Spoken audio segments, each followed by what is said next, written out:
खुंगर्डे हातगाव या गावामध्ये ही प्रवचन सेवा होत आहे।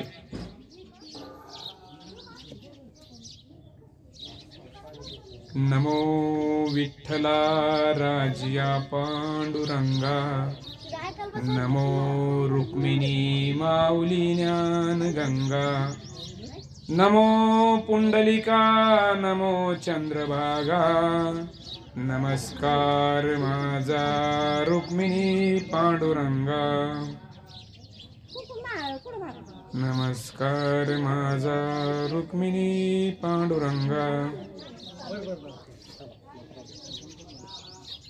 सकळ तीर्थाची या धुरे, जी एका माता पितरे, तया सेवेसी कीर शरीरे लोन कीजिए। प्रस्तुत प्रसंगी प्रवचन रूपी सेवेसाठी घेतलेली ओवी संत श्री ज्ञानेश्वर माऊली यांची मानवी जीवनाला वर्तनाच्या बाबतीमध्ये केलेलं जे मार्गदर्शन आहे, त्या मार्गदर्शनाच्या संदर्भामध्ये निश्चितपणे जन्म घेतलेल्या जीवाने त्याच्या मृत्यूपर्यंत त्याचं वर्तन कसं असावं, अशा आशयाचं विश्लेषण निश्चितपणे या ओवीच्या माध्यमातून केलेलं आहे। या ओवीला आणखीन आपल्याला स्पष्ट करून सांगत असताना जगद्गुरु संत तुकाराम महाराजांचा अतिशय प्रसिद्ध असा अभंग आहे, जो सांगतोय, माय बापे केवळ काशी, तेने न वजावे तीर्थासी, पुंडलिके काय केले, परब्रह्म उभे ठेले, तैसा होई सावधान, हृदयी धरी नारायण, तुका म्हणे माय बापे अवघी देवाची स्वरूपे। या अभंगाचं जर आपण ओळीनुसार जर याचं विश्लेषण केलं, याला जर आणखीन समजून घेतलं तर सहजपणे लक्षात येतंय, माय बापे केवळ काशी। आपल्या धर्मामध्ये तीर्थक्षेत्राला काही लोकांनी जाणीवपूर्वक खूप महत्व प्राप्त करून दिलेलं आहे। आणि या संदर्भात जगद्गुरु संत तुकाराम महाराज काय म्हणतात की माय बापे हेच काशी आहेत। तुम्हाला काशीला किंवा कोणत्याही धामाला, आपल्याकडे जे 4 धाम सांगितलेत ना, त्या कोणत्याच धामाला जायची गरज नाही। जगद्गुरूंचं प्रमाण आहे, माय बापे केवळ काशी, तेने न जावे तीर्थाशी। म्हणजे पुढं ते म्हणतात की पुंडलिके काय केले, पुंडलिकाने काय केले। आपल्याला पुंडलिकाची कथा आपल्यापैकी अनेकांना माहित आहे। पुंडलिकाच्या कथे पुन्हा जर तुमच्या समोर जर ठेवायचं म्हटलं की आपल्याला पंढरपूरचा पांडुरंग विठ्ठल हा विटेवरती उभा हे आपल्याला माहित आहे की युगे 28 विटेवरी उभा वामाई रुक्मिणी। म्हणजे आपल्याला पुंडलिकाची कथा मी अगदी थोडक्यामध्ये तुमच्या समोर ठेवतो की पुंडलिकाने म्हणजे पुंडलिकाच्या भेटीला स्वतः पांडुरंग येतात। म्हणजे भक्त आणि पांडुरंग यांच्यातलं जे नातं आहे ते नातं सांगताना म्हणजे स्वतः विठ्ठल पांडुरंग हा भक्त पुंडलिकाच्या भेटीला येतो। ही कथा आपल्याला सर्वांना ज्ञात असताना पुंडलिकाचं अगोदरचं वर्तन कसं होतं याची जर आपण चर्चा केली, याला जर बघितलं तर पुंडलिक अगोदर स्वतःच्या पत्नीच्या आनंदामध्ये किंवा पत्नीचं ऐकून इतका संसाराच्या आहारी जातो की ज्या आई वडिलांनी त्याला लहानचं मोठं केलं, ज्या आई वडिलांनी त्याला इतकं जपलं, त्याच आई वडिलांना शेवटी आपल्याला ते माहित आहे की आई वडिलांच्या गळ्याला दोरी लावण्यापर्यंत, आईला लातेने मारण्यापर्यंत, वडिलांना लातेने मारण्यापर्यंत आणि शेवटी घराच्या बाहेर काढून देण्यापर्यंत पुंडलिकाचं पूर्वार्ध आहे। आणि ज्या वेळेस पत्नीला घेऊन तो तीर्थाला जाण्यासाठी निघतो त्यावेळेस कथा आहे की ज्या वेळेस त्याला कुकुर स्वामींची भेट होते आणि कुकुर स्वामींची भेट झाल्यानंतर त्याच्यामध्ये जो बदल होतोय तो बदल सांगताना तो कथा खूप छान आहे की ज्या वेळेस प्रवास करत असताना, गावोगावचा प्रवास करत असताना त्याला अचानक ज्यावेळेस कुकुर स्वामींची भेट होते आणि बघतोय तर कुकुर स्वामी जे काशी जे वाराणसी शहर आहे त्या वाराणसीच्या अगदी 2-3 कोस अलीकडे कुकुर स्वामीचा मठ आहे. आणि कुकुर स्वामी ज्यावेळेस तो बघतोय पुंडलिक की या ठिकाणी कुकुर स्वामीची भेट झाली, त्यांचे ज्यावेळेस त्या ठिकाणी तो राहतो त्या ठिकाणी त्याची भोजनाची वगैरे व्यवस्था करतात.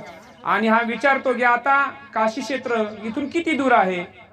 ते म्हणे बहुतेक आता इथून एक 3 कोस अंतरावरती आहे. म्हणजे काशी तीर्थक्षेत्राचं नाव ऐकून मी आलेलो आहे, तुम्ही कधी गेलात का. ते म्हणे मी आजपर्यंत एकदाही नाही गेलो. याची उत्सुकता होती की बाबा काशी तीर्थक्षेत्राचं इतकं नाव आहे आणि कुकुर स्वामी म्हणतात की मी एकदाही नाही गेलो. मग पुढचं की तो मग नंतर ते बघतात की कुकुर स्वामी त्यांचे एक म्हातारे जे जोडपं आहे त्या जोडप्याची म्हणजे ते पूजा करत नाहीत, अर्चना करत नाहीत, फक्त त्या म्हाताऱ्या एका जोडप्यांची सेवा करतात. त्यांना आवश्यक ज्या ज्या वेळेस ज्या ज्या गोष्टी लागतील त्यांच्या सेवेत ते राहतात. हे रात्रीच्या वेळेस परत दुसऱ्या दिवशी संपूर्ण दिवसभर हे दृश्य बघितल्यानंतर पुंडलिकाच्या वर्तनामध्ये हे बघितल्यानंतर थोडंसं तो विचार करतो की हे काय चालू आहे. आणि स्वतः पुंडलिक कुकुर स्वामी सांगतात की मी एकदाही गेलो नाही. आणि आणखीन एक 2-3 दिवस तो तिथंच कुकुर स्वामीच्या सहवासात राहतो आणि बघतोय कुकुर स्वामी पूर्णपणे. मग तो विचारतो हे कोण आहे तुमचे, तुम्ही यांची एवढी सेवा करतात. ते कुकुर स्वामी सांगतात की हे माझे आई वडील आहेत आणि मी माझ्या आईवडिलांची सेवा करतो. मी आजपर्यंत काशीला गेलो नाही किंवा कोणत्याच ठिकाणी गेलेलो नाही, यांच्या सेवेमध्येच माझं सर्वस्व आहे. ही गोष्ट पुंडलिकाला ज्यावेळेस जाणवते, पूर्वार्ध आठवतो की आपण आपल्या आईवडिलांनी आपल्याला कोणत्या पद्धतीनं लहानचं मोठं केलंय, किती आपल्यासाठी कष्ट केलेत आणि आपण त्यांच्यासोबत काय वागलो याची त्याला पश्चाताप होतो. आणि त्या पश्चातापाच्या अग्नीमध्ये तो परत आईची आणि वडिलांची त्याला आठवण येते आणि तो धावत पळत आई वडिलांना शोधायला निघतो. आणि महिना, 2 महिने, 3 महिने सतत भटकंती केल्यानंतर त्याला गावी पोहोचल्यानंतर एक निरोप मिळतो की तुझे आई वडील या ठिकाणी आहेत. आणि मग त्या ठिकाणी जाऊन तो स्वतःच्या आई वडिलाला घेऊन येतो. आई वडिलांची नंतर इतकी सेवा करतो की त्यांच्या सेवेला बघून स्वतः रुक्मिणी पांडुरंगाला म्हणते की विठ्ठला, पांडुरंगा, हा पुंडलिक नावाचा जो भक्त आहे याची भक्ती बघून मला हेवा वाटतोय. हा आई वडिलांची इतकी सेवा करत आहे, तुम्ही याला निश्चितपणे भेट देणं गरजेचं आहे. आणि स्वतः पंढरपूरला त्या वाळवंटामध्ये स्वतः त्यांच्या भेटीसाठी, पुंडलिकाच्या भेटीसाठी पांडुरंग येतात. आणि त्यावेळेस हा स्वतःचं जे काम आहे त्या कामामध्ये इतकं व्यस्त असतो की पांडुरंग म्हणतात की अरे पुंडलिका, मी तुझ्या भेटीसाठी आलेलो आहे, तू मला भेटायला माझी भेट घे. पुंडलिकाचं उत्तर आहे की मी आता माझ्या आईच्या आणि वडिलांच्या सेवेत आहे, तुम्ही काय करा, थांबा, वेट करा. अरे म्हणता मी बराच वेळचा उभा आहे, या पाण्यामध्ये उभा आहे, माझ्या पायाला पाणी लागत आहे आणि किती वेळ थांबू. ते म्हणतात थांबा, आता माझ्या आई वडिलांची सेवा झाली की मी तुमच्या भेटीची देतो. अरे म्हणतात आता काय कसं थांबू मी.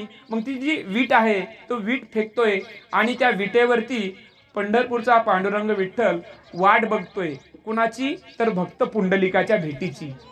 म्हणजे या कथेतून आपल्याला निश्चितपणे हाच बोध आहे की आई वडिलांची सेवा हे पंढरपूरच्या पांडुरंगाला म्हणजे ते प्रसन्न होतात आणि कोणत्याच तीर्थक्षेत्राला जायची गरज नाही.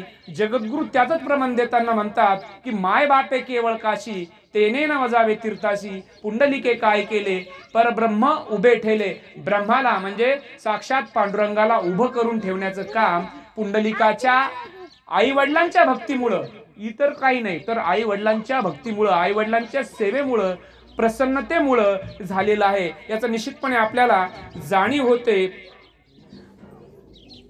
या संदर्भाने आपल्याला डोक्यामध्ये बऱ्याच वेळेस तीर्थक्षेत्राच्या बाबतीमध्ये अनेक गोष्टी घुसडलेल्या आहेत, घातलेल्या आहेत.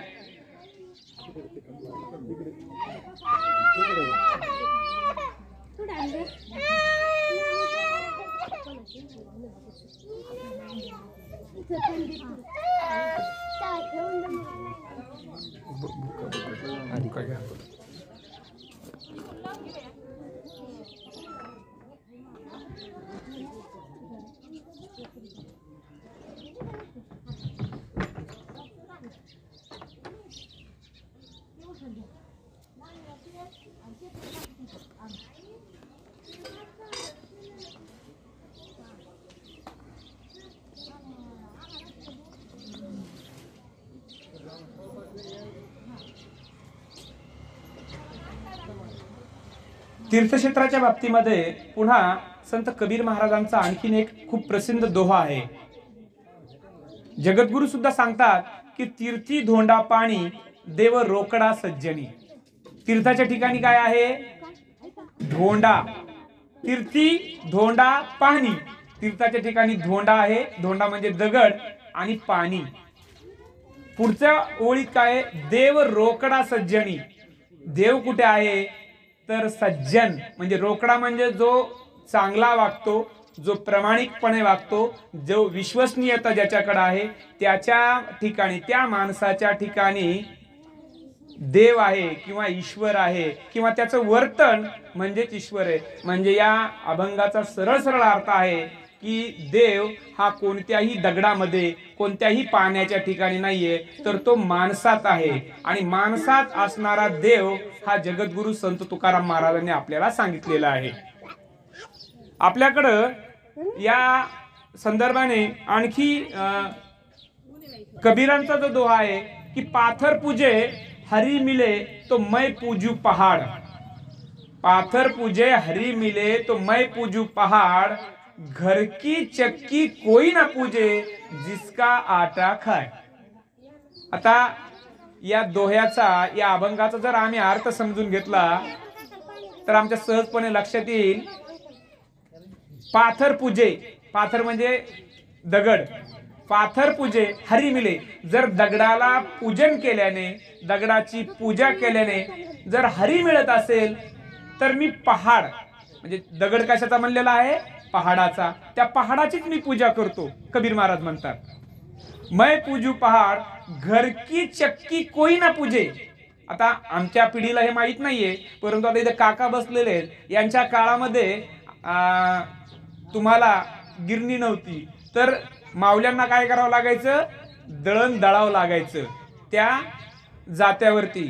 आणि मग त्या जात्यामध्ये दळलेल्या दळणाचं नंतर पीठ व्हायचं आणि ते पीठच वापरायला जायचं. आता हा संदर्भ अनेकांना माहित नाहीये, परंतु जुने जे लोक आहेत त्यांना माहित आहे. मग कबीर महाराज म्हणतात की ज्या चक्कीचं म्हणजे ज्या जात्याचं, तो कशाचा बनलेला आहे? दगडाचं. त्या दगडाची कोणी पूजा करत नाही, कारण प्रत्येक मनुष्याला जगण्यासाठी अन्नाची गरज आहे.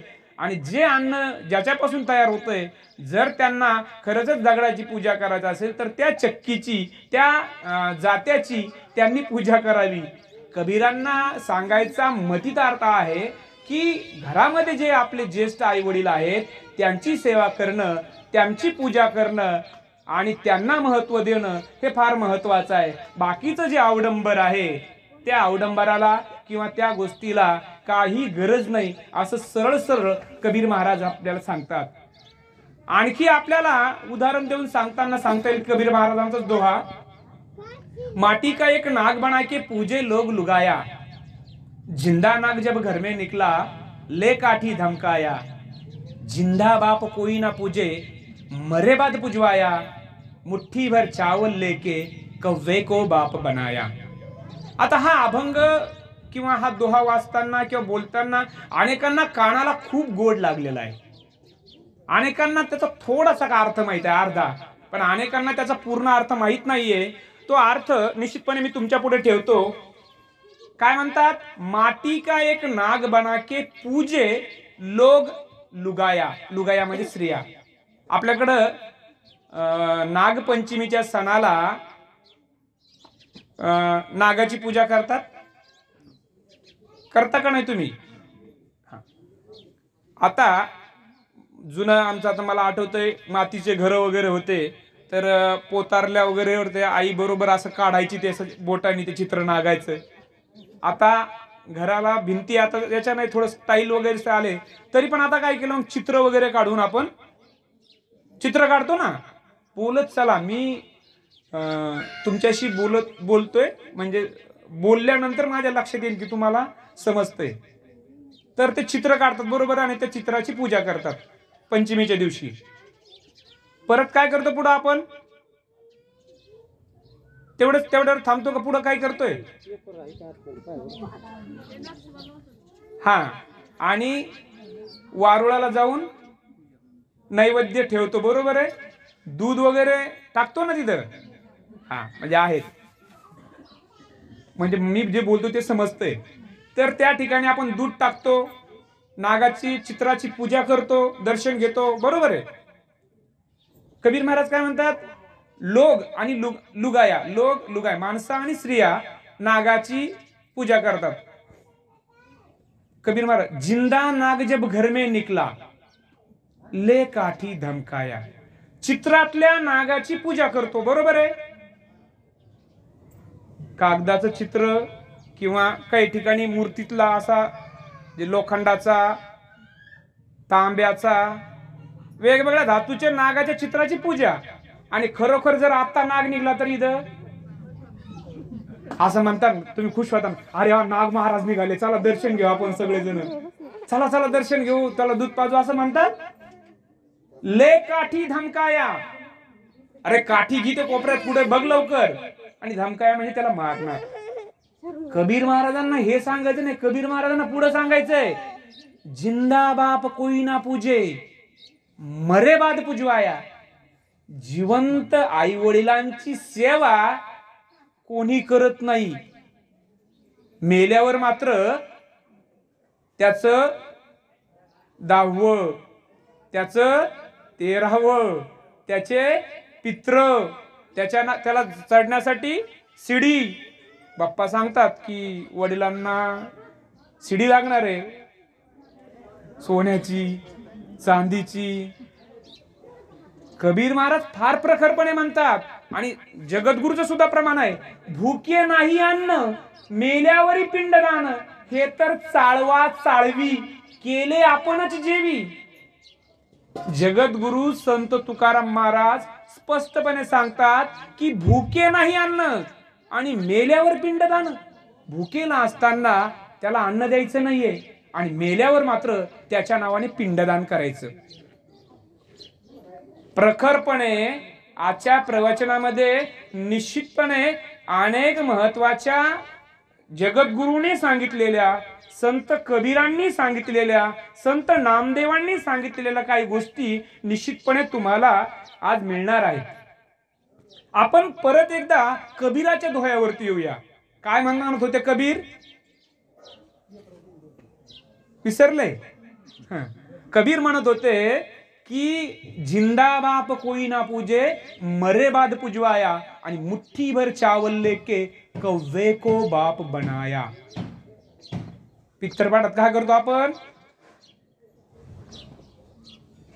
चावल, तांदूळ फेकतो ना, काव काव, मग कावळा येतो, आणि आपले जे सगळे पित्र आहेत आपण असं समजय की ते, मग बऱ्याच वेळेस काय होतो, एकच कावळा आहे, कधी यांच्या बी घरावर, कधी त्यांच्या घरावर, कधी आणि इतर, कावळा एकच आहे.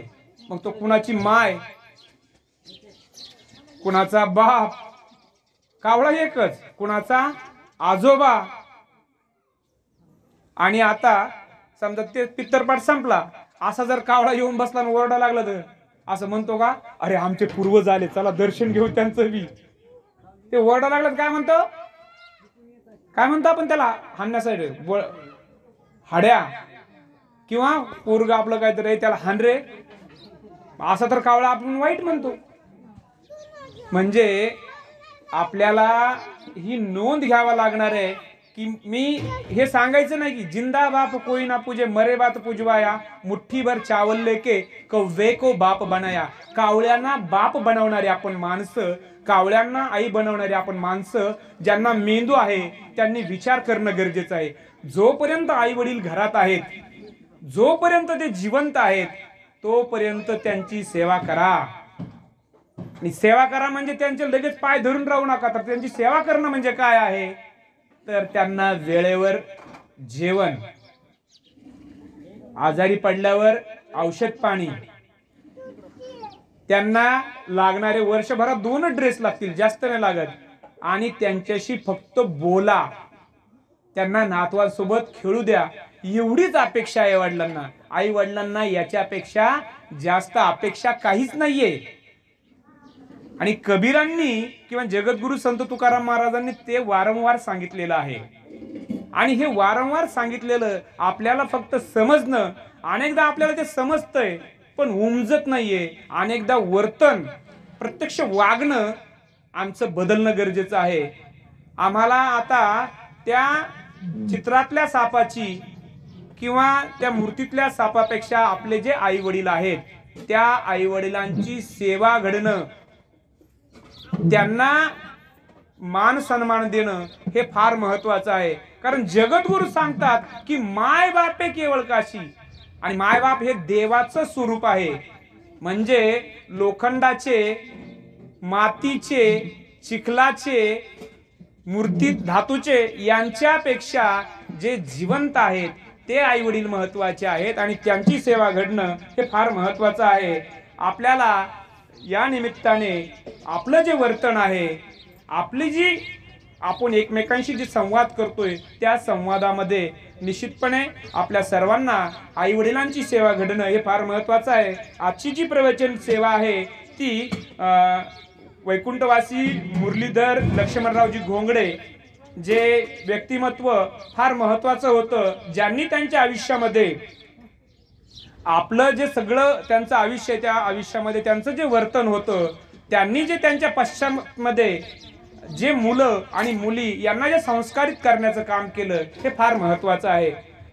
त्यांच्या पश्चामध्ये आई कलाबाई मुरलीधर घोंगडे, त्यांचे चिरंजीव गंगाधर मुरलीधर घोंगडे, कन्या संगीता दत्तात्रय नाचन, दुसरी कन्या सविता तुळशीराम मापारे. ही जी सर्व संतती आहे, ही जी सर्व मुलं आहेत, मुली आहेत, यांना संस्कारित करण्याचं काम केलेलं आहे आणि ते फार महत्वाचं आहे. आणि म्हणून निश्चितपणे संस्कारित झालेली जी आजच्या काळातली काय गरज आहे, आपली जर आजची संपत्ती काय असेल ती संस्कारित संपत्ती आणि संस्कारित झालेली मुलं हे फार महत्वाचे आहेत. निश्चितपणे तुमच्या पुढे या संदर्भाने काही उदाहरणं मी जरूर ठेवीन. आपल्याला मागच्या 6 महिन्यापूर्वी घडलेलं उदाहरण तुमच्या पुढे ठेवीन. औरंगाबादला एक बन्सीलाल नगर आहे. त्या बन्सीलाल नगरमध्ये विजय मेहेंदळे आणि माधुरी मेहेंदळे हे दाम्पत्य होतं, जे वर्ग 1 चे अधिकारी राहिले होते आणि सेवानिवृत्त झालेले होते. मोठा अधिकारी माणूस होता, सेवानिवृत्त झाला आणि सेवानिवृत्त झाल्यानंतर औरंगाबादला एका फ्लॅट मध्ये राहायचा. मुलगी, एकच मुलगी होती, मुलगी कॅनडाला होती. मुलीचं लग्न वगैरे झालं होतं आणि हे एकटे इथं राहायचे. आजारी पडले. आजारी पडल्यानंतर निरोप पाठवला की ताई आम्हाला भेटायला ये. ताईचा पुन्हा निरोप आला की सध्या मला काही यायला जमणार नाहीये, मी जरा माझ्या कामात व्यस्त आहे. माझ्या एक दिवशी अचानक दोघही नवरा बायको मृत्यू पावले. बंद फ्लॅटच्या संस्कृतीमध्ये 15 दिवस झाले होते, घरामध्ये मरून पडले. कुणाला कल्पना नाहीये. फक्त शेजारच्याला त्या घरातून वास येऊ लागला म्हणून त्यांनी काय केलं, ते दार वाजवायचा प्रयत्न केला. दार कुणी उघडलं नाही. त्यांनी तात्काळ पोलिसांना निरोप दिला की ह्या घरातून वास येत आहे. आणि मग पोलीस आले, पोलिसांनी चेक केलं. शेवटी त्यांनी दरवाजा तोडला आणि दरवाजा तोडल्यानंतर त्यांनी बघितलं दृश्य, तर हे दोघांचे जे मृतदेह आहेत ते मृतदेह पाहिले, त्यांची अवस्था पाहिली आणि नंतर त्यांनी त्यांच्या मुलीला निरोप कळवला की असं असं झालेलं आहे आणि त्यांच्या अंत्यविधीसाठी या. एकुलते एक मुलीचा उत्तर आलं, निरोप आला की मला यायला जमणार नाही. असं एकच उदाहरण नाहीये. दुसरं एक उदाहरण आहे आंबेजोगाईचं, एक दीड वर्षापूर्वी घडलेलं. डॉक्टर गोदम गावे आंबेजोगाईचे होते. नांदेडला मोठं हॉस्पिटल बांधलंय. एक मुलगा आहे त्यांचा, तो अमेरिकेमध्ये. मुलाला खूप शिकवलं, त्याला सुद्धा डॉक्टर केलं. तो त्याची डॉक्टरची प्रॅक्टिस अमेरिकेमध्ये करत होता. मागच्या कोरोना काळामध्ये गोदम गावेची पत्नी डॉक्टरची आजारी पडली आणि त्याच्यामध्ये ती मृत्यू पावली. मुलाला निरोप पाठवला की अरे तुझी आई गेलेली आहे आणि तू काय कर, तिच्या अंत्यसंस्कारासाठी ये. मुलाने निरोप पाठवला, पप्पा माझ्या हातात जो प्रोजेक्ट आहे ना, तो प्रोजेक्ट सोडून मला येता येणार नाही, प्लीज तुम्ही करून घ्या, ॲडजस्ट करून घ्या. वडील ठीक आहे मुलाची समजतात आणि ॲडजस्ट करून घेतात. गोदम गावे जोपर्यंत पत्नी होती तोपर्यंत त्यांना काही वाटलं नाही, पण नंतर वय वाढलं आणि पत्नीचा वियोग सहन व्हायना, दवाखाना बंद केला आणि मुलाला आता काय म्हटले की मला तुझ्याकडे येऊ दे, तुझ्यासोबत राहील मी. मुलाचं उत्तर भयंकर आलं, पप्पा अहो इथं तुम्हाला करमणार नाही, तुम्ही तिकडच थांबा. अरे बाळा मी एकटा पडलोय रे आणि मला आता करमत नाहीये आणि मी तुझी आई गेल्यापासून मी एकटा पडलेलो, मला येऊ दे. त्याचं पुन्हा उत्तर आलं, पप्पा बघतो, कळवतो तुम्हाला नंतर. महिना गेला, 2 महिने गेले, 3 महिने गेले. शेवटी गोदमगावेंच्या लक्षात आलं आणि गोदमगावे वृद्धाश्रमामध्ये राहायला गेले. कारण एकटेपणा सहन होत नाहीये, बोलायला कोणी नाहीये. आणि त्या ठिकाणी जवळपास ते 6 महिने राहिले. त्या ठिकाणी गोदमगावे आजारी पडले. आजारी पडल्यानंतर गोदमगावेंनी मृत्यूपत्र बनवलं होतं की आपल्याकडे एक समज आहे की माझ्या नंतर माझ्या मड्याला अग्निडाग, वंशाचा दिवा ज्याला म्हणतो, त्या दिव्याने लावावा. मृत्यूपत्र करतात. आजारी पडलेत, ते वृद्धाश्रमवाले कळवतात की तुमचे वडील आजारी पडलेत, या. ते म्हणे आता ठीक आहे येतो. शेवटी ICU मध्ये त्यांना भरती करावं लागतंय. ICU मध्ये कुटुंबातला व्यक्ती लागतो सही करायला. तो म्हणतो तुम्ही करून घ्या, मी तुम्हाला अधिकार देतोय. शेवटी ते सही करतात. गोदमगावे 4 दिवसांनी मृत्यू पावतात. ते जे वृद्धाश्रमवाले होते ते कळवतात आई की तुमचे वडील वारलेत आणि त्यांनी मृत्यूपत्रात लिहिलंय की माझ्या मृत्यूला म्हणजे देहाला अग्निडाग माझ्या मुलाने द्यावा. मेल करतात. काका मुलांचं भयंकर उत्तर येतंय, आता सगळंच तुम्ही केलंच आहे ना, तर हे पण करून घ्या आणि त्याचं व्हिडिओ शूटिंग करा. काय करा, त्याचं व्हिडिओ शूटिंग करा. मी त्याचे जे पैसे ते पेड करील. आता मी आलेने काही ते जिवंत होणार नाहीयेत, त्याच्यामुळे तुम्ही करून घ्या. हे जे उत्तर आहे हे उत्तर आपल्या पिढीला, आपल्या लोकांना फार भयंकर आहे. माणसाकडं पैसा आला, श्रीमंती आली, परंतु संस्कार लोप पावले चाललेले आहेत. आणि संस्कार असणं फार महत्वाचं आहे. आता मला एकच विचारायचंय, अशी औलाद असणं का बिन औलादीचं असणं काय बरं आहे? अशी जर पद्धतीची औलाद असेल तर आपण निपुत्रिक किंवा काही नसलेलं चालेल, अशी आमची समज किंवा असा आमचा समज दृढ होतोय. आम्हाला या उदाहरणांमधून निश्चितपणे एवढंच शिकायचे. आजची प्रासंगिकता काय आहे, तुम्हाला पुराणात काय घडलं हे सांगण्यापेक्षा आज काय महत्वाचं आहे हे सांगणं मला निश्चितपणे आवश्यक वाटतंय. आणि त्या संदर्भातच आपलं जे आजचं वर्तन आहे, कारण आपण आता कलियुगात जगत आहोत. तुम्हाला द्वापार युगातल्या, त्रेतायुगातल्या गोष्टी आज कालबाह्य झाल्यात. आपण तंत्रज्ञानासोबत चालावं लागणार आहे आणि तंत्रज्ञानासोबत चालत असताना ज्या काही गोष्टी आजच्या प्रसंगाच्या आहेत, आजच्या गरजेच्या आहेत, त्याच्यानुसार आपल्याला वर्तन करावं लागेल.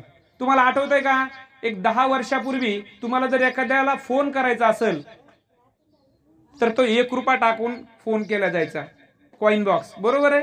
आता दिसतोय का तुम्हाला कॉइन बॉक्स कुठं? कालबाह्य झालाय तो. म्हणजे काळानुसार आपल्याला सुद्धा बदलावं लागणार. आता जर आपण कॉइन बॉक्स वरून जर हे करत असू तर नाही, काळानुसार आपल्याला अपडेट व्हावं लागणार आहे. आपण बरेच जण मोबाईल वापरतो, त्या मोबाईल मध्ये 2 महिन्याला किंवा 3 महिन्याला त्याचं जे व्हर्जन आहे किंवा जे सॉफ्टवेअर आहे त्याला अपडेट मारावं लागतं, नाहीतर तो काय होतो, हँग होतो.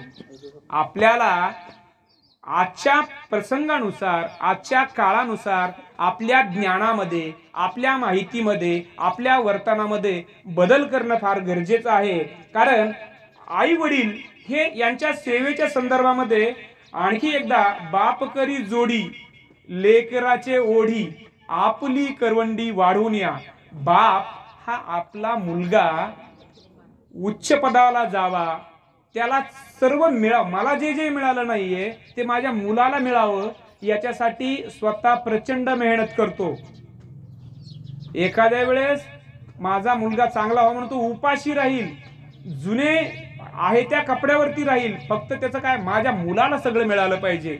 आणि मग एवढं सगळं, आता ह्या आईचं सुद्धा व्यक्तिमत्व बघा, म्हणजे लेकुराचे हित वाहे माऊलीचे चित्त, ऐसी कळवळ्याची जाती करी लाभावीन प्रीती. आई ही आपल्या लेकरासाठी काहीच तिला हे नाहीये. म्हणजे ज्या माऊली 9 महिने 9 दिवस त्या बाळाला पोटामध्ये सांभाळते, गर्भधारणा झाल्यापासून ती आई, तिचं खाण्याचं बदलते सगळं. म्हणजे तिच्या खाण्यावर बंधनं येतात, तिनं पातळ खाल्लं पाहिजे, तिनं पथ्य पाळलं पाहिजे, आणि तो गोळा त्याला 9 महिने सांभाळते. आणि नंतर प्रसंगी आज पोट तिचं चिरून, कधी कधी आता सीझर जो प्रकार आहे, बाळाला जन्म देते. साधं जरी आपल्याला चिरलं ना काका तर प्रचंड आग होते, प्रचंड वेदना होतात. आणि त्या माऊलीचं पोट चिरून त्या बाळाला ती जन्म देते. आणि ते बाळ, तो मुलगा भविष्यामध्ये जर व्यवस्थित निघाला, जर संस्कारित निघाला, जर चांगला निघाला तर त्या माऊलीला आनंद होतो. पण तो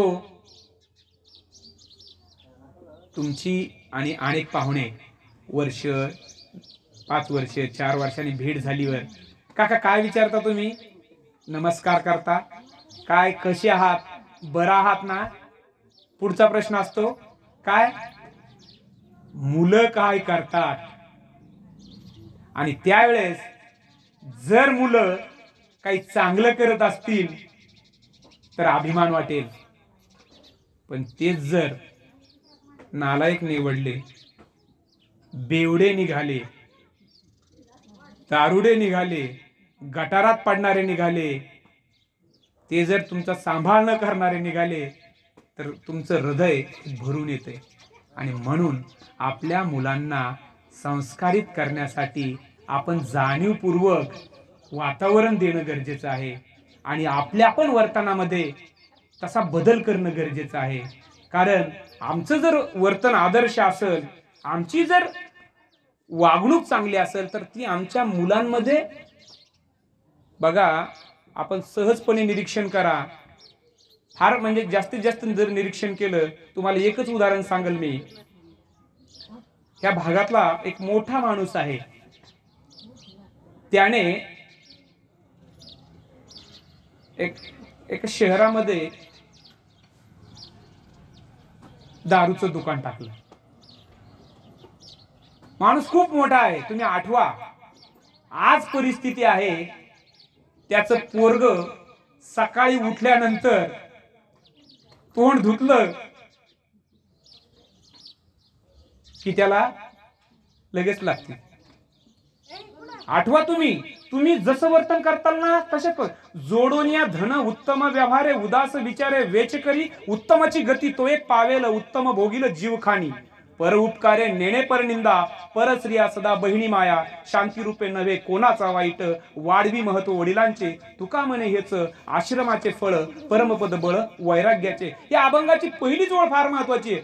जोडून या धन उत्तम व्यवहारे. धन जोडा, पैसा कमवा, पण कसा? उत्तम व्यवहार करून. ज्यांनी दुसऱ्याचा संसाराची राख रांगोळी होण्यासाठीचे दुकानं चालू केले त्याच्या स्वतःच्या संसाराचं पण जागीच. आता पहिले म्हणायचे मुला बापाने केलं तर मुलगा फेडी. आता तसं आहे का? आता आपण म्हणतो की जागीच जे करणार आहे तेच जागेवर तुम्हाला फेडायचं, तेच तुम्हाला परत मिळणार आहे. आणि म्हणून आम्ही व्यवसाय करताना तो उत्तम व्यवसाय केला पाहिजे, चांगला व्यवसाय केला पाहिजे. त्याने काय होणार आहे? उत्तमाची गती तो एक पावेल, उत्तम गती मिळणार आहे. त्या पद्धतीनं निश्चितपणे आम्हाला संस्कार फार महत्वाचे आहेत. आमच्या मुलांना चांगले संस्कार देणं गरजेचं आहे आणि संस्कार देण्यासाठी आम्ही स्वतः निर्व्यसनी राहणं गरजेचं आहे. कारण बऱ्याच वेळेस काय होतंय, ओढोनिया तंबाखू काढील जो धूर बुडेल ते घर तेने पापे. तंबाखू, बिडी, सिगारेट, मदिरा, दारू जे पितात ते पिणं म्हणजे पापकृत्य आहे. जगद्गुरु म्हणतात की जे तंबाखू बऱ्याच वेळेस त्या सवयी आहेत आणि त्या सवयी इतक्या वाढतात. बघा तुम्ही, व्यसनी माणसाला आपण बोलताना पण काय म्हणतो, खूप एखाद्याला काय करय त्याच काय म्हणतो, त्याला बेवड येते, सन्मान नाही त्याची, एका शब्दात त्याची लायकी आपण सांगतो. अरे त्याचं काय खरंय, बेवड येते, त्याच्यावर विश्वसनीयता नाही. आणि बऱ्याच वेळेस आज अनेकदा प्रवचनाच्या निमित्ताने किंवा व्याख्यानाच्या निमित्ताने महाराष्ट्रभर फिरत असताना बऱ्याच वेळेस प्रतीती येते की 16-16 वर्षाचे पोरं आई चपटी देशी दारूची जी बाटली आहे म्हणजे झाकण उघडतात, पाणी न टाकता डायरेक्ट. फार भयंकर चित्र आहे आणि ह्या चित्राला कारणीभूत तुम्ही आम्ही आहोत. आम्ही बोलत नाहीयेत, आम्हाला बोलावं लागणार आहे, आमचा आवाज वाढवावा लागणार आहे. तो आपला कुणी लागत नाहीये, आपल्याला काय घेणं देणं आहे, आपल्याला काय करायचंय ही प्रवृत्ती सोडून ज्या वेळेस एखादा असं दिसेल ना त्यावेळेस त्याला तात्काळ आम्हाला बोलावं लागणार. हे काय करतोस? दुसरी नम्र विनंती आहे की आपण पैदा केलेले पोरं आपल्याच घरात झोपू द्या, पारावर वाट्यावर, संध्याकाळी रात्रीच्या वेळेस बाहेर पाठवू नका. जुन्या काळात ती प्रथा होती, बऱ्याच गावात आहे ती प्रथा की पोरं कुठं पारावर झोपायला. काय घडतंय त्यामुळं तिकडं त्याला आता कुणी बघणार नाहीये. मग हळूहळू मित्र घे, कोण नाही पाहत, घे आता कोण नाहीये तिकडं, सुरू होती. मग बिड्या, सिगारेट, दारू ही व्यसन हळूहळू तिकडून वाढतात असं निरीक्षण आले. आणि मग सगळ्यात महत्वाचं, ज्या आईने त्याला इतकं मोठं केलंय, ज्यावेळेस पहिल्यांदा मी आईला या ठिकाणी बसले त्यांना नम्र विनंती करेल की पहिल्यांदा ज्यावेळेस तुझा मुलगा दारू पिऊन घरी आलाय, तुझ्या लक्षात येतं माऊली, त्याला भूक लागलेली तुला कळतंय, तो कसा आलाय ना तुला लगेच लक्षात येतंय. तुला जर त्याच्या लाता खायच्या नसतील, थोडं कठोर बोलतो, तुला जर उद्या त्याच्या लाता खायच्या नसतील तर त्याला आज बोल, आज तू त्याला बेलण्याने ठोक, मार. कारण तो आला की तुझ्या लक्षात येतं, त्याला त्याच वेळेस बोल. त्याला संध्याकाळी आल्या आल्या त्याला बेलण्याने हाण. बापाला बी सांग की याच्याकडे तुम्ही बघा, त्याला जेवायला देऊ नका. त्याच्या लक्षात येईल की माय आणि बाप हे दोघं पण काय करतात, असं जर चुकीचं वागलो तर मारतात. आपण काय करतो, जे शक्यतो एक उलट एक हे जाऊ द्या, सगळेच पेतेत, आपलंच थोडं नवसाचं आहे. त्या बाबाचा आशीर्वाद आहे, तो बाबाच्या आशीर्वादाने झालंय.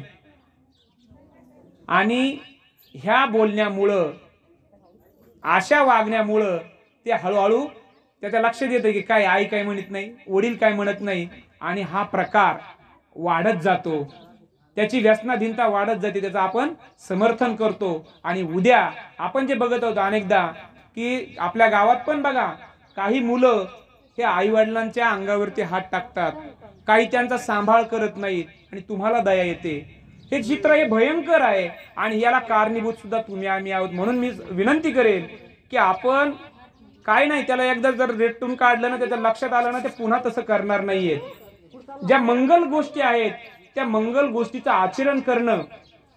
बऱ्याच वेळेस काय म्हणतो आपण, आता डीजे सारखा जो प्रकार आहे हा अगोदर नव्हता. आपण मंगल कार्य आहे ना, मग मंगल कार्यामध्ये मंगलवाद्य असले पाहिजेत. जुन्या काळात जी होती ती. आता आपण तो हा डीजे आता मंगल वाटेल का बाबा? डीजे जर तुमच्या जवळ लावला तर तुम्हाला आनंद वाटेल का? नाही. मग आपण पुन्हा काय म्हणतो, त्याचा हट्ट आहे, जाऊ द्या. पण डीजेच्या पुढे तो नाचतो ना, त्याला त्याच्या मित्राला नाचवण्यासाठी त्यांना पुन्हा व्यवस्था करावी लागते बॉक्सची. पुढे या, पुढे या. सहज नाचता येत नाही ना त्याला. मग कारणीभूत काय करतो, परत आपला काय काका समज होतो, जाऊ द्या ते ऐकत नाही. हो, कोणी कोणाला पैदा केलं? खोचक प्रश्न आहे. पैदा कोणी कोणाला केलं? एक तर आजच्या काळानुसार कठोर व्हावं लागणार वडिलाला. जर तो जर बोलला नाही तर ठीक आहे. काय बघा, जे बोलतात ना, आणि मी असे उदाहरण घडत असताना जोपर्यंत वडील कठोर होणार नाहीत, म्हणून मी थोडस बोलताना काय सांगितलं की हे जे सांगितलं नाही, माझ्या मनाचं एकही वाक्य मी सांगत नाहीये.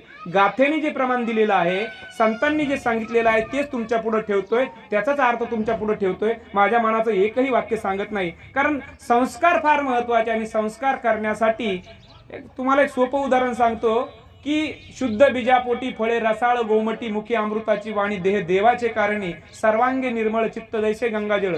आपण सरकी लावतो, सरकी आपण सगळे शेतकरी माणसं आहोत. सरकी डायरेक्ट लावतो का? अगोदर ते शेत आहे, उन्हाळ्यात त्या शेताला नांगरून घेतो, पाळ्या मोगडणं काशा असले तर वेचून घेतो, पुन्हा पावसाची वाट बघून वापसा पडले की वापसा झाली फुली वगैरे पाडून घेतो. फुली पाडल्यानंतर जुना घरातलं बियाणं लावतो का? मागच्या वर्षीच्या थैल्या. काय करतो? नवीन जे आलंय ते बियाणं आणतो दुकानातून, ते बियाणं आणून त्याची लावणी करतो. बरोबर आहे? लावणी करून थांबतो का? नंतर खत, औषध, बरोबर आहे, पुन्हा दुसरा डोस, पुन्हा तिसरा डोस, पुन्हा कोळपणी, ह्या सगळ्या गोष्टी, पुन्हा त्याला म्हणजे खुरपणी, ह्या सगळ्या गोष्टी करतो. किती महिन्याचं पीक आहे कापाशीचं? हा, म्हणलं माझं चालू आहे, म्हणजे 6 महिन्याचं पीक आहे. बरोबर आहे? 6 महिन्याच्या पिकासाठी आपण किती काळजी घेतो? मग आपली जी मुलं आहेत हे 6 महिन्याचं नाही ना, हे तर आपलं भविष्य आहे. आणि म्हणून आपल्या भविष्याला आपण चांगले संस्कार करण्यासाठी सावध राहणं फार गरजेचं आहे. एकच उदाहरण सांगून तुम्हाला सांगेल की संस्कार हे संगतीत घडतात. संस्कार हे संगतीत घडतात. जशी जशी संगत आहे, बाप जर बिड्या फुकिणार असेल तर पोराला जर पेटून आणतो ते बघ ना, माझा बाप बिड्या फुकितोय, त्याच्या घरातच वातावरण तसं बनतं ना. आणि मग तुम्ही अपेक्षा जी करतात ना, तुम्हाला ह्या गोष्टी जाणीवपूर्वक बंद कराव्या लागतील. आणि म्हणून संस्कारित होण्यासाठी संस्कार आणि संगती, सोबती कोण आहेत, मित्र कोण आहेत, याचं एक उदाहरण सांगेल की संत रविदासांची शिष्या संत मीराबाई, राजस्थानमध्ये जे राजा आहे त्या राजाची मुलगी मीराबाई, आपल्याला माहित आहे बरं ना. त्या मीराबाईला त्या राजवाड्यामध्ये तिची एक दासी असते, ती दासी तिची सेवा करत असते. दासी कळते आपल्याला. आणि एके दिवशी दासी स्वतःच्या मुलाला राजवाड्यामध्ये घेऊन येते. तो मुलगा मीराबाईचं सौंदर्य बघून त्याची इच्छा होते, त्याची आणि काय इच्छा होते की मला मीराबाई सोबत लग्न करायचंय. राजाची मुलगी म्हणजे युवराज्ञी, हा दासीचा मुलगा, आणि इच्छा झाल्यानंतर तो घरी येतो संध्याकाळी आणि नाराज राहतो. एक 2 दिवस होता तो जेवत नाही, तो सतत त्याला वेड मीराबाईचं. 3 दिवस होतात, आईच्या लक्षात येतंय की हा माझा मुलगा हा जरा बेचैन राहत आहे, जेवत नाहीये, निराश आहे, सतत जो म्हणजे टवटवीत राहणारा. 6व्या दिवशी आई त्याला विचारते, बाळा काय झालं रे, तुझं जेवणात लक्ष नाही, तू नाराज आहेस. आई काही नाही झालं. आई त्याला शपथ घालते, बाळा तू माझा एकुलता एक मुलगा आहेस, तुझे वडील नाहीयेत आणि तूच माझं सगळं आहे, मला सांग, तुला मी माझा जीव देईल, गहाण ठेवील, पण तुला पाहिजे ते देईल. आई त्या दिवशी मी वाड्यात राजवाड्यात दरबारात आलो होतो आणि त्या दिवशी मी मीराबाईला पाहिलंय आणि मला मीराबाई सोबत लग्न करायचंय. आई खिन्न होते की हे शक्यच नाही बाळा. आणि आई आता कसं करणार. आई सुद्धा मुलाला झालेलं दुःख आईचं सुरू होतं आणि ह्या दासीची सुद्धा दरबारात सेवा करत असताना तिचं लक्ष लागत नाही. ती सतत त्या विचारामध्ये, आता कसं होणार माझ्या मुलाचं. ही गोष्ट मीराबाईच्या लक्षात येते आणि मीराबाई दासीला विचारते की ताई साहेब काय झालंय. मीराबाई संस्कारित होत्या, त्यांना लोकांची काळजी होती, लोक समजायचे, कारण गुरु रविदासांच्या सहवासात त्या आल्यामुळं त्यांच्या वर्तनात बदल झाला होता. आणि म्हणून त्या म्हणत्या कसं सांगू, मला सांगणं शक्य नाही. त्या म्हणतात तुम्ही सांगा तर खरी, माझा मुलगा त्या दिवशी आला होता आणि त्याची इच्छा आहे तुमच्यासोबत लग्न करायची. एवढीच गोष्ट आहे ना म्हणे. ठीक आहे, तुम्ही काय करा, तुमच्या मुलाला उद्या घेऊन या. मुलाला आई घरी आल्यानंतर सांगते की तुला राणीने बोलवलंय. हा सकाळी जातो तयार वगैरे होऊन व्यवस्थित, आणि यांचा संवाद होतो की ठीक आहे, तुला माझ्यासोबत लग्न करायचं ना, हरकत नाही, फक्त एक 15 दिवस माझ्यासोबत राहा आणि मी जे सांगील तेवढं तुला करावं लागेल, बाकी काही नाही, 15 दिवस फक्त माझ्यासोबत राहा.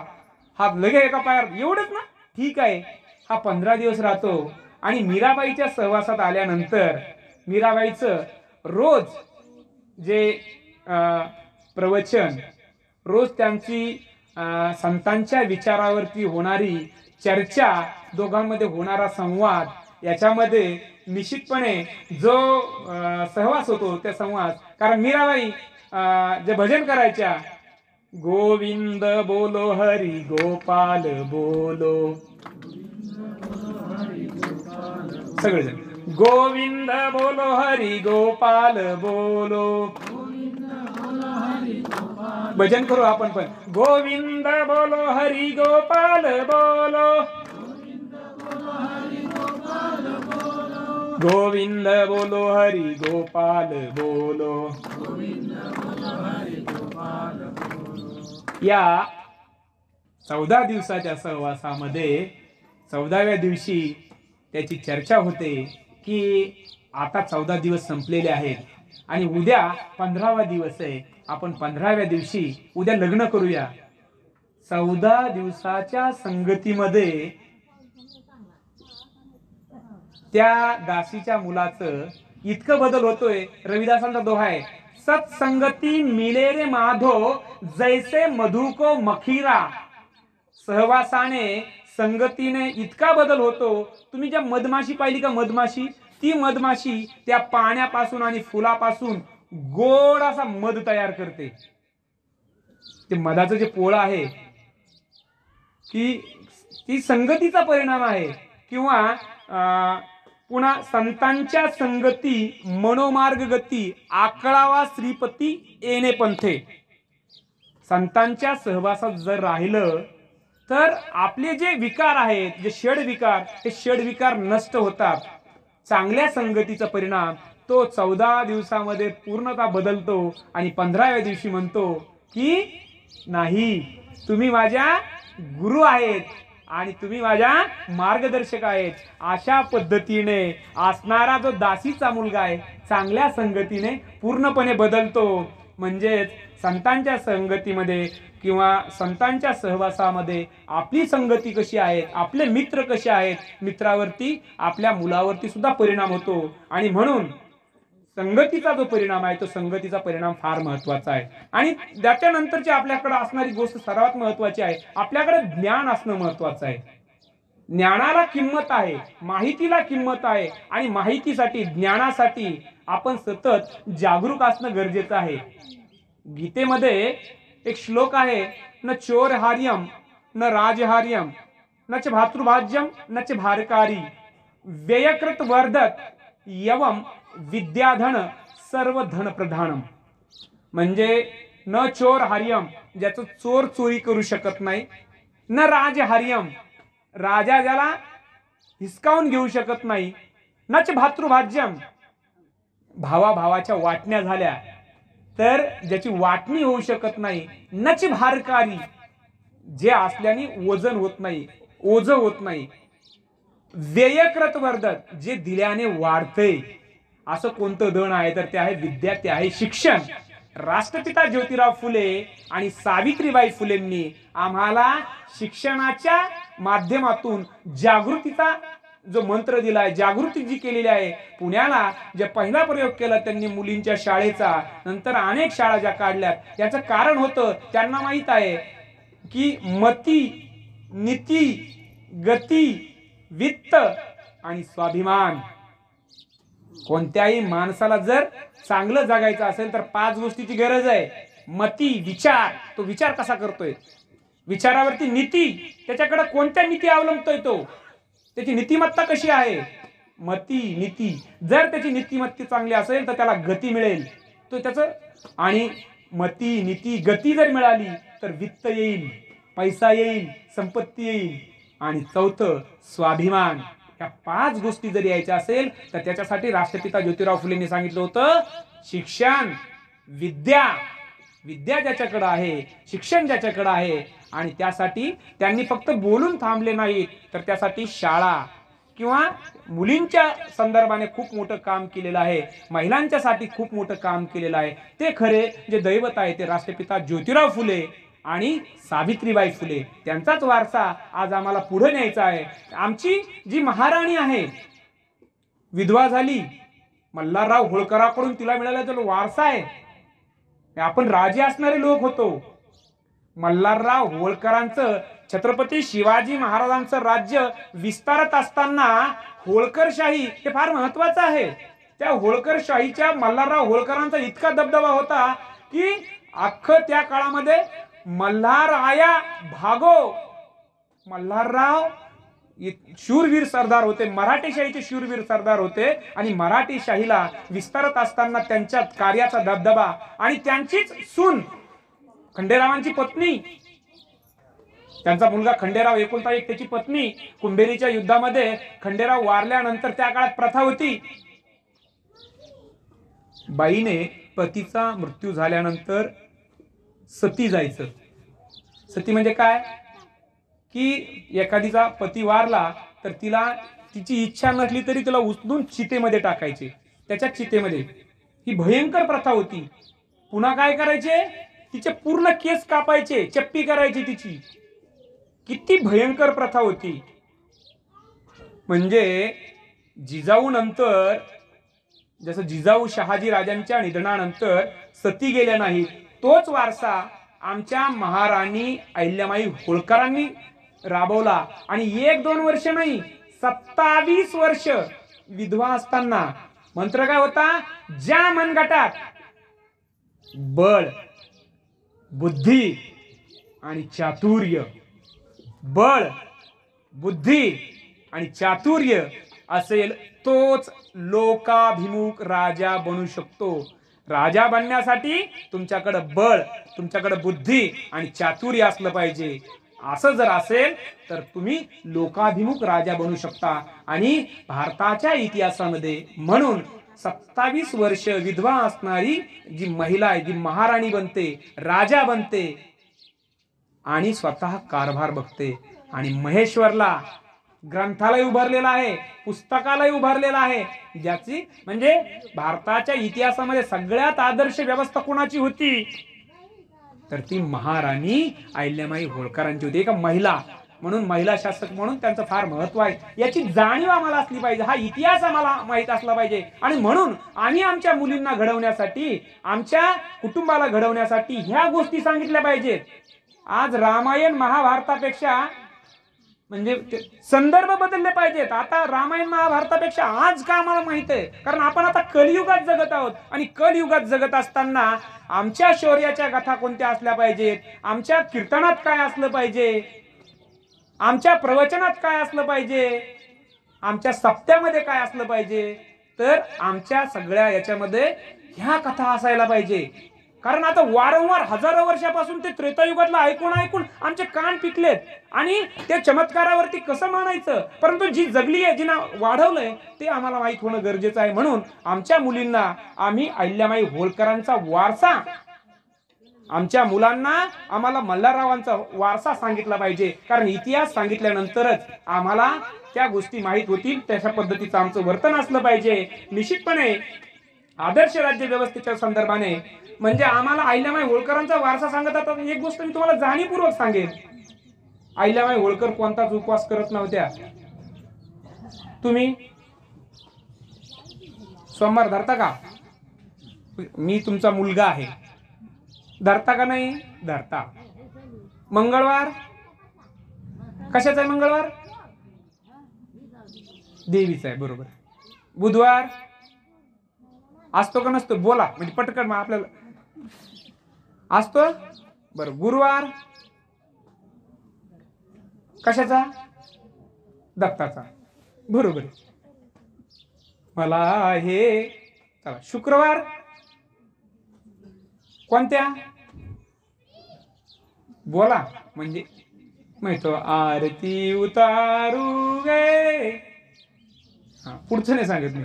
शनिवार, पुन्हा रविवार बी धरतो. आपल्याकडे तर मग पुशी आयतवार आहे की नाही? किती धरता? 4.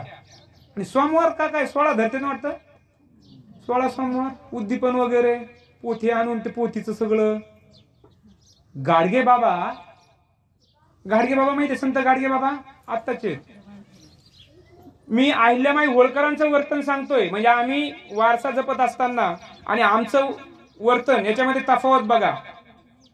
म्हणजे गाडगे बाबा सांगतात की जर ती सत्यनारायणाची पोथी वाचल्याने जर ते राजा, मग ते जहाज होते सोन्याने भरलेले, ते वर आले. कथा आहे ना ती कथा, आता तुमच्या ध्यानात नाही ती कथा, तुम्ही ऐकता पण लक्षपूर्वक नाही. आणि मग वर आले, आणि वर आल्यावर गाडगे बाबांनी मुंबईला जाहीर कीर्तन आहे गाडगे बाबाचं मुंबई पोलीस स्टेशनला. तिथं त्यांनी प्रश्न केलाय, जर असं होत असेल ना मग सगळे कथा करणारे काय करू आपण? ते आपलं अरबी समुद्र आहे ना, तिथं हजारो सोन्याचे जहाज बुडालेले, तिथं लावू आणि येऊ. प्रसाद दिल्याने किंवा त्याने जर हे होत असेल, आपल्याला सत्य कळालं पाहिजे. आणि सत्य समजून घेत असताना हे जे सांगले ना, धर्माचे पालन करणे, पाखंड खंडन हेचे आमा करणे काम, बीजे वाढवावे नाम, तीक्ष्ण उत्तरे हाती घेऊन बाण फिरे, तुका म्हणे नाही भीड भार साण थोर. म्हणजे धर्माचं पालन करत असताना जे पाखंड आहे ना, ज्या चुकीच्या गोष्टी आम्ही बाजूला काढून टाकल्या पाहिजे. आमच्या ह्या उपवासामुळं, आमच्या व्रत वैकल्यामुळं आमची कोणतीच बहीण, आमची कोणतीच आई आज सशक्त नाहीये, ती रक्तदानाला लायक नाहीये. ती त्या व्रतामध्ये, वैकल्यामध्ये, उपवासामध्ये, तपासामध्ये इतकी गुरफटून गेली आहे की तिला आपल्या मुलांकडे, आपल्या कुटुंबाकडे तिचं इतकं खच्चीकरण होतंय स्वतःचं या उपासा तापासामुळं की रक्तदान करायला लायक ठरत नाहीये किंवा ती अशक्त ठरलेली आहे. धर्माच्या चौकटीमध्ये बघा, एक म्हणजे आम्ही वारसा सांगत असताना माणसाचा समजा बायको वारली, काही कळतंय का त्याची बायको वारलेली का नाही? पण एखाद्या बाईचा नवरा वारलेला आहे, लक्षात येतं का नाही? सगळे बंधन म्हणजे तुम्हाला जे बांगड्या, कानातले वगैरे सगळे, ते सगळे तुम्हाला आहेत. आमच्याकडे काहीच नाहीये, कारण आम्ही लिहिणार आहेत, आम्ही सांगणार आहेत आणि तुम्हाला कायम गुलामीत ठेवलंय. आजही तुमची ती गुलामी आहे, वैचारिक गुलामीत तुम्ही जगत आहात. असा म्हणजे ते सत्यवानाच्या सावित्रीचं जे आहे ना, ते वडाला फेडे वगैरे मारायचं, म्हणजे नरेंद्र दाभोळकरांनी सांगितलेला किस्सा आहे. मी आज सांगून पुढे जाणार आहे. एक बाई होती, म्हणजे एक नवरा बायको. बाई 3 वर्ष झाले नांदतच नव्हती, ती माहेरात. पण ती दर वट सावित्री पौर्णिमेला नवी साडी सगळं व्यवस्थित करून त्या वडाला फेरे. 3ऱ्या वर्षी याला माहित झालं, यार असं चालू आहे. हा गेला त्या पौर्णिमेला, याने पाहिलं आणि तिथंच त्यांचं भांडणं सुरू झाले, एकमेकाला धराधरी मारामारी. लोक जमले, बाया जमल्या, असं काय करला सणासुदी. अरे म्हणे 3 वर्ष झाले ही नांदत नाहीये आणि ही काय करते, कशासाठी करतो आम्ही ते. अरे कशामुळे वेडे मारतो, 7 जन्म त्योच. म्हणजे 3 वर्ष झाले जेव्हा स्वतः त्याच्यासोबत नांदतच नाहीये आणि ते म्हणतो या जन्मात मी हिला कदरलोय, 7 जन्म मी का तसाच राहू. आम्ही काय करतो, वडाला वेढे मारल्याने ह्या ज्या प्रथा परंपरा आहेत. साप हा कधीच दूध पित नाही, मांसाहारी आहे तो. आणि सापाला ते वारुळाच्या निमित्ताने जे दूध वाया घालत आहोत, ज्या आता हे समज काढून टाकावं लागतं. खरं काय आहे, आता सण येतोय होळीचा, आणि होळीच्या सणाला काय करतो आम्ही, पुरणाची पोळी कशाला टाकतो. त्या दिवशी संध्याकाळी, आता आपलं मला माहित आहे, मी माझं राणींचं गाव आहे, त्या होळीच्या दिवशी माझ्या लहानपणी मी पाहायचो, पोरं सगळे गल्लीतले सगळे काय करायचे, गवऱ्या लाकडं गोळा करायचे. एखाद्याने विरोध केला की काय करायचे, त्याच्या नावाने कोणी बोल लागलं, होळी बोलू दे नेत असते. एखादी स्त्री चालली की तिच्या बी नावाने घाण घाण शिव्या देणार. आणि त्या ठिकाणी आज लाकडच नाहीयेत, झाड कमी झालेत, शिव्या देणार. दुसऱ्या दिवशी बाप प्याणार,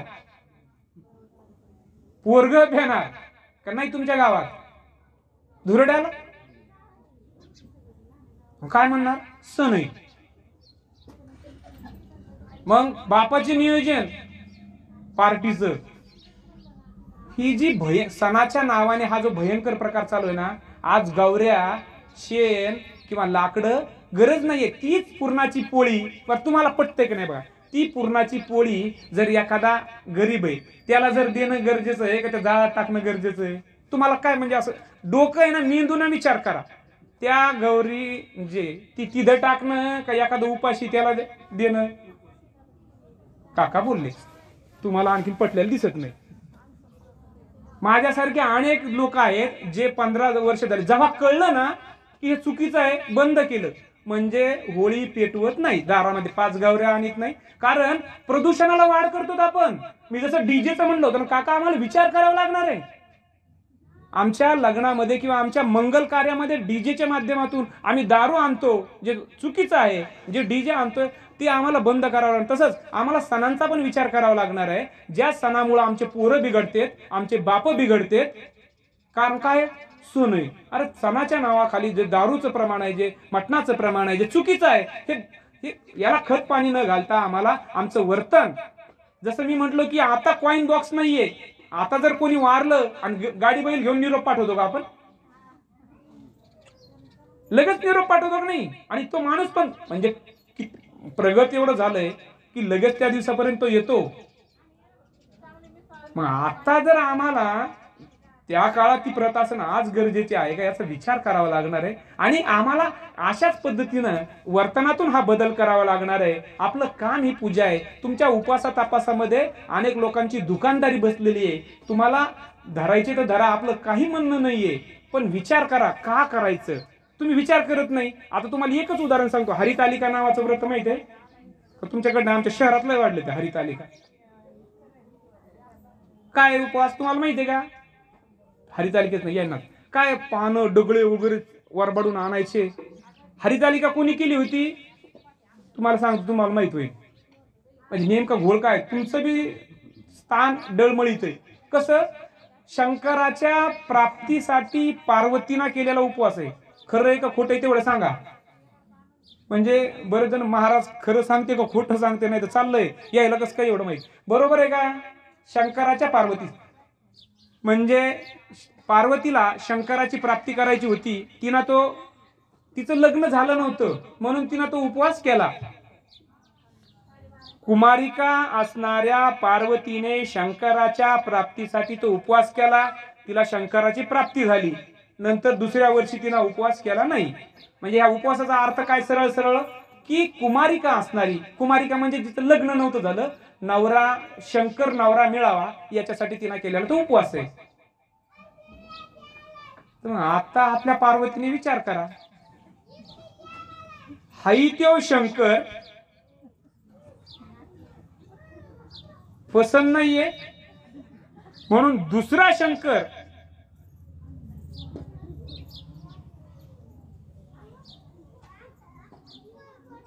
नाही कळलं.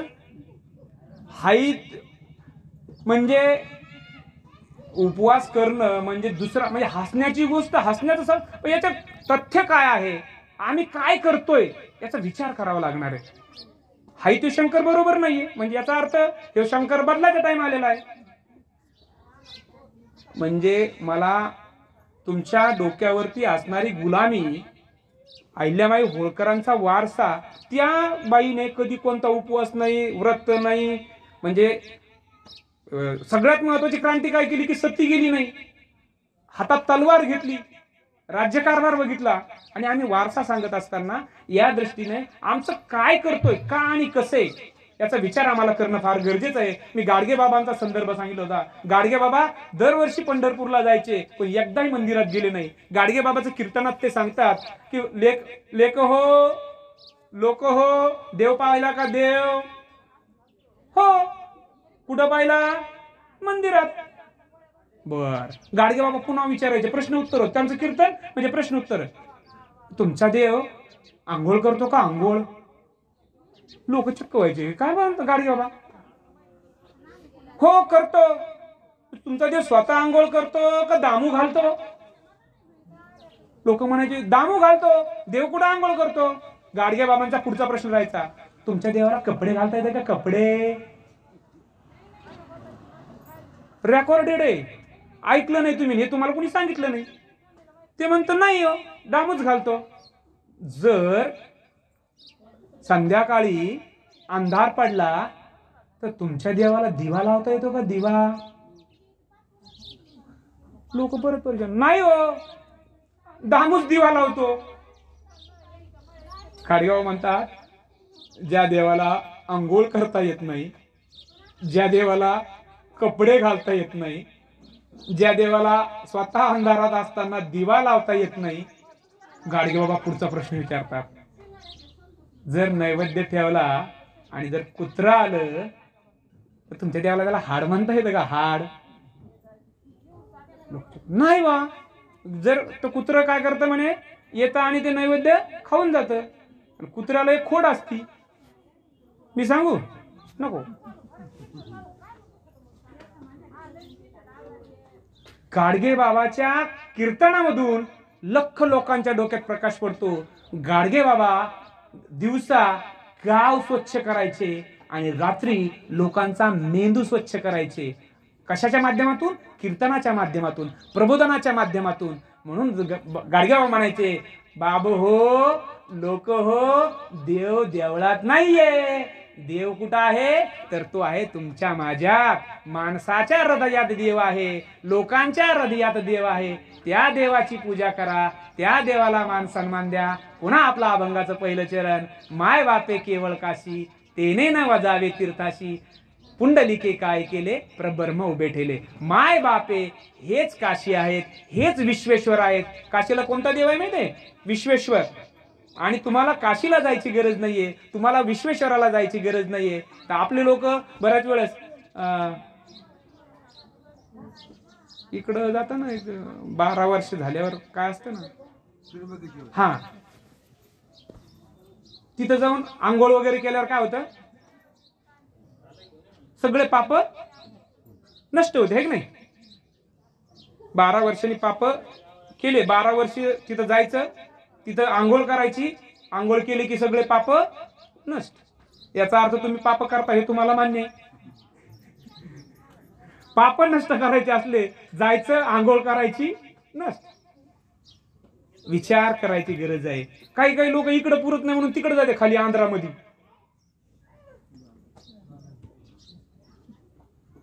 तिकडे केस घेऊन येते. घरात असणारे जे, म्हणजे सांगायचा अर्थ एकच आहे की आमचा एक विठ्ठल प्रचंड, इतर देवाचं न पाहू तोंड. एका विठ्ठला वाचून न करू अनिक भजन, आम्हा एक विधा भाव इतरांना म्हणू देव.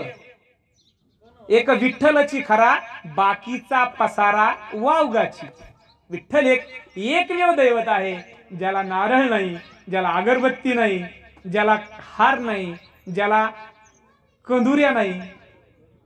आपल्याच कंदुऱ्यात ना काका, कंदुऱ्या सगळ्या आपल्यालाच आहे, आसरा आपल्यालाच, बिरवा आपल्यालाच. मारवाडी करतात का? त्याची कंदुरी असते, कधी बोलील तुम्हाला. गाथेत सांगितलंय, शेंद्री हेंद्री दैवते, कोणती पूजे भूते खेते, आपल्या पोटाजी रडती, मागती शीते अवदान. ही जी शेंद्री हेंद्री दैवत आहेत ना, म्हणजे जगद्गुरु संत तुकाराम महाराजांनी सणसणीत पाहिलं, सांगितलंय. विहिरीवरच्या आसराला शेंदूर फासायचा आणि त्याला देव करायचं, शेतातल्या याला दगडाला शेंदूर फासायचा आणि त्याला देव करायचं. ही जी प्रथा आहे ही शेंद्री हेंद्री दैवत आहे. आपल्याकडे अनेक बाया काय करतात गावामध्ये, तुमच्या रुपया असा चिटकी त्यात,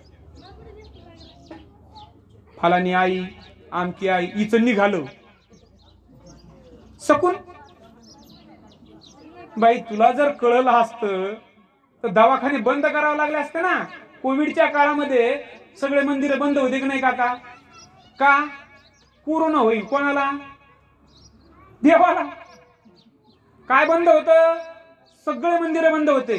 दवाखाने, गरज कशाची आता, मंदिराची का दवाखान्याची? मी काय तर कडू बोलतो, कशाची गरज आहे? बोला, शेवट करणार आहे आपल्या अगदी 5 मिनिटांमध्ये. कशाची गरज आहे पुन्हा एकदा सांगा. दवाखान्याची गरज आहे का मंदिराची? वर्गणी कशाला दिली पाहिजे? मंदिराच्या विरोधात नाही, पण हाय ते मंदिर बंद झाले. कारण आता मी अनेक गावात फिरतो, सगळ्या मंदिराला काय लावलेले? चॅनल गेट आणि कुलप आणि एका डांगराजवळ चावी. काऊन? पोरं जाते ना. नाही ना, कुताडेले गावातले खराब आहे. काय करते? घाण करते ना. म्हणजे इतकं बांधायचं, टाईल्स तिथं टाकायचे सगळं, आणि त्याला चॅनल गेट आणि कुलूप आहे. ते मंदिर पुरे झाले. आता आम्हाला खऱ्या अर्थानं शिक्षण, आरोग्य याची सगळ्यात जास्त गरज आहे, आणि आम्ही एकमेकाला मदत करणं फार गरजेचं आहे. जो वारसा आपल्याला, बघा, जे शून्यातून सुरुवात करतात ना तेच यशस्वी होतात, आणि आपल्याला काय करायचं? एकमेकाला मदत करायची. बस करायचं का ऐकायचं? आणखी तुमची इच्छा सांगा. घ्यायचं 10-15 मिनिटं का बस करायचं? ताई म्हणतात घ्या. ठीक आहे, अगदी शेवट करणार आहे आपण. आपल्या लक्षात आलं, ऐसे कैसे झाले भोंदू कर्म करुणी, म्हणती साधू अंगा लावून या राख, डोळे झाकून करते पाप, दावणी वैराग्याची कळा, भोगी विषयाचा सोहळा, तुका म्हणे सांगू किती जळो तयाची संगती. संत ओळखायची एक खूण सांगितली त्यांनी. ऐसे कैसे झाले भोंदू कर्म करुणी, म्हणती साधू. एक बाबा, आता तुम्ही बाबांच्या फार तुम्ही लगेच विश्वास ठेवता. अनेक बाबा जेलची हवा खाते, माहिती आहे तुम्हाला. आता जे सापडले, पण जे नाही सापडले त्यांचं तर राजरोज चालूच आहे. आम्हाला सत्य लक्षात आलं पाहिजे. सत्य असत्याशी मन केले ग्वाही, मानिले नाही बहुमता.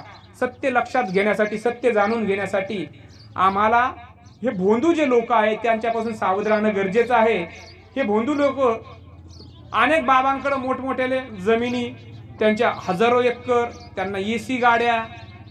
आता जिथं जगद्गुरु संत तुकारामाने सांगितलं होतं की वैराग्य आम्हाला, म्हणजे छत्रपती शिवाजी महाराज संत तुकाराम महाराजांच्या कीर्तनाला बसायचे.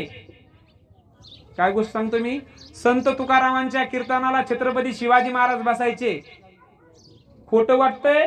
गाथेत प्रमाण आहे. पायकीचे अभंग, तुमचे येर वित्त धन ते मज मृत्तिके समान, कंठी मिरवा तुळशी व्रत करा एकादशी, मनवा हरीचे दास तुका म्हणे मज ही आस. जगद्गुरूचा गाथेमध्ये अभंग आहे. तर गाथाच आम्ही पाहिली नाही. ज्यांनी पाहिली तिला व्यवस्थित आम्हाला माहित नाही. आमच्या घरात दुसरंच. पोथी पुराणाची गरज नाही, तर आता गाथेची गरज आहे. कारण गाथा असली तर आमचा माथा सशक्त होईल. माथा घडवण्यासाठी गाथा असणं गरजेचं आहे. आणि म्हणून काय सांगतात, शिवाजी महाराजा संत तुकाराम महाराजांना नजराना भेट देतात, नजराना नाकारतात. काय म्हणतात, तुमचे येर वित्त धन ते मज मृत्तिके समान. मृत्तिका म्हणजे वाळलेल्या गवताची काडी. तुम्ही मला जे सोनं नाणं जड जवाहीर देत आहेत ना, ते मला काहीच नको. याची किंमत किती मला? वाळलेल्या गवताची काडी. वाळलेल्या गवताच्या काडीला काही किंमत आहे? नाही. म्हणजे जगद्गुरु संत तुकाराम महाराज त्यांना सांगतात की याची किंमत आहे. तुम्ही काय करा, कंठी मिरवा तुळशी, कंठामध्ये तुळशीची माळ घाला आणि व्रत करा एकादशी. एकच उपवास करा एकादशीचा. पुन्हा काय म्हणतात, म्हणवा हरीचे दास. तुम्ही हरीचे दास व्हा, विठ्ठलाचे दास व्हा आणि मज ही आस. आम्हाला छत्रपती शिवाजी महाराजांना सांगितलेला जो उपदेश आहे, आम्ही त्यांचे वारस म्हणून, त्यांच्या विचाराचे वारस म्हणून आमच्या वर्तनात ते आलं पाहिजे. आम्ही एकमेव, तुम्हाला लईच उपवासाची खुमखुमी असली ना तर तेवढी एक एकादशी धरा, बाकीचा कोणताच उपवास धरायची तुम्हाला गरज नाही. कारण त्याला कुठेही प्रमाण नाहीये. प्रमाण कशाला आहे? एकादशीला. तुमच्या कंठामध्ये तुळशीची माळा असावी ही एक अपेक्षा केलेली आहे. आता ज्याने त्याने ठरवायचंय आणि तुमचं वर्तन हे शुद्ध असलं पाहिजे, एवढंच त्यांनी सांगितलेलं आहे. आमच्याकडे अनेकदा नारायण नागबळी करतो, कालसर्पयोग करतो, काही लोकांची त्या दुकानदार, काही नाही, सगळं थोतांड आहे. ते मी सांगत नाहीये, हे सगळं गाथेमध्ये आहे. तेच तुमच्या पुढे ठेवलेलं आहे. आणि शेवट करत असताना जे झाडाच्या बाबतीत मी म्हटलं होतो, वृक्ष वल्ली आम्हा सोयरे वनचेरे, पक्षी ही सुसोरे आळविती, येणे सुखे रुचे एकांताचा वास. झाडांना, वृक्षांना सोयरे म्हटलंय. सोयरा कोणाला म्हणतो? जो नात्यात आहे. जगद्गुरूंनी संत तुकाराम महाराजांनी झाडांना सोयरा म्हटलंय. आणि म्हणून आम्ही जे झाडं आहेत त्या झाडांचं रोपण केलं पाहिजे, लावले. 2 लोकांनी झाडांची काळजी घेतली म्हणून त्यांचं नाव निघतंय. एक आहे छत्रपती शिवाजी महाराज महावृक्षे, दुसरे आहेत पुन्हा अहिल्यामाई होळकर. त्यांच्या राज्यात आदेश होता की प्रत्येकाने 20 झाडं लावायची. प्रत्येक कुटुंबाला आदेश होता, तुम्हाला राहायचंय तर 20 झाडं लावली पाहिजेत. 9 झाडं ही स्वराज्यासाठी आणि 11 झाडं ही प्रत्येकासाठी. आम्ही त्यांचे वारस सांगत असताना, त्यांचा वारसा जपत असताना याही गोष्टीची नोंद घेणं फार महत्वाचं आहे. शेवट करत असताना एवढंच सांगेल की आम्ही एकमेकाला मदत करणं गरजेचं आहे. मदत कशी करावी एक उदाहरण सांगतो. स्वर्ग नरक ह्या काल्पनिक वस्तू आहेत, परंतु काय झालं, एकदा नरकामध्ये सगळ्या लोकांची एकत्र केलं आणि त्यांना उपाशी ठेवलं, जेवणच नाही दिलं त्यांना. दुसऱ्या दिवशी काय केलं, एक दिवस उपवासी, दुसऱ्या दिवशी त्यांना अशा हाताला लाकडाचे मोठाले चमचे लावले, दोन्ही हाताला, आणि एक भाताचं टोपलं तिथं ठेवलं. आता लोक भात दिसतोय, 2 दिवस झाले उपवासी आहेत, परंतु खाणार कसे? कारण हाताला काय आहे, लाकडी चमचे लांब लांब, म्हणजे त्याच्यात हे करता येत नाही आणि खाता येणार नाही. काय करावं लागेल बरं? काय असं वाटतं तुम्हाला? काकांनी अगदी महत्वाची गोष्ट सांगितली. उपास, स्वतःचा स्वार्थ बघण्यापेक्षा त्या जे लांब चमचे आहेत त्या लांब चमच्याने त्यांनी त्या भाताच्या पातेल्यात घालायचं आणि आपण समोरच्याला भरवायचे, आणि तो काय करील, आपल्याला किंवा दुसऱ्याला भरवील. याचा अर्थ हा आहे की आपण आता एकमेकाला मदत करणं महत्वाचे आहे. शिक्षणासाठी मदत करणं गरजेचं आहे. आपल्याकडे जे आहे ना त्यातलं थोडं थोडं, जास्त नाही तर थोडं थोडं इतरांना, आपल्याकडे ज्ञान आहे, आपल्याकडे माहिती आहे, आपल्याकडे पैसा आहे, तर तो समाजाच्या, बहुजन समाजाच्या उपयोगी येईल. कारण जातांनी कोणीच काहीच घेऊन जाणार नाहीये. संत तुकाराम महाराजांनी इतिहासामध्ये केलेलं जे त्यांनी बघितलं, दुष्काळ पडलाय आणि म्हणजे करोडो रुपयाचं जे दान केलं त्यांनी, जे गहाण खते इंद्रायणीत बुडवली, फार क्रांतिकारक घटना आहे ती. म्हणजे संत तुकाराम महाराज तर सावकारांचे सावकार होते, महाजनकी होती त्यांच्या घरामध्ये, इतकं श्रीमंत व्यक्तिमत्व. परंतु लोक दुःखी आहेत पाहिलं आणि लोकांच्या दुःखाच्या वेळेस ते कामं आलं, ती संपत्तीला कामा येणार. म्हणजे उदाहरण सांगत असताना ज्याने जग जिंकलं असा अलेक्झांडर काय म्हणतो की मी मेल्यानंतर माझे हात असे ठेवा, मला पुरा कसं तर माझ्या